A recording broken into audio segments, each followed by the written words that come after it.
因為而家飲食業日日都有人關檔，咁咧就一個可能個大眾化嘅口味一定可能唔啱，一個鋪租貴，想請個好師傅就好難。我明咯。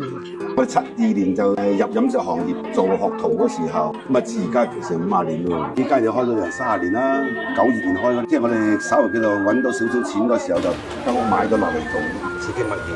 咁起碼你冇咗有租金嘅壓力，咁你咪平啲咪益下啲客，啲客又高興。你而家唔升價？冇嘅冇，一直都冇升人啊！升嚟做咩啫？我哋如果為一定係算數咯，咁顧客高興咪算數啦。唔係好似我哋個炸大腸咁計啊，我哋唔諗真正係嗰個菜係冇錢賺，基本上我哋個菜牌都唔超50蚊啊！你睇個菜牌，好似一超咗，你自己都覺得唔好意思。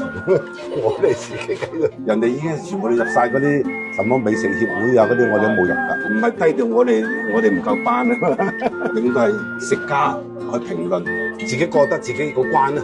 我哋嘅優點就冇咩㗎，啲顧客認為個味道過得去，價錢都唔會好貴咁啊，我認為係優點㗎啦。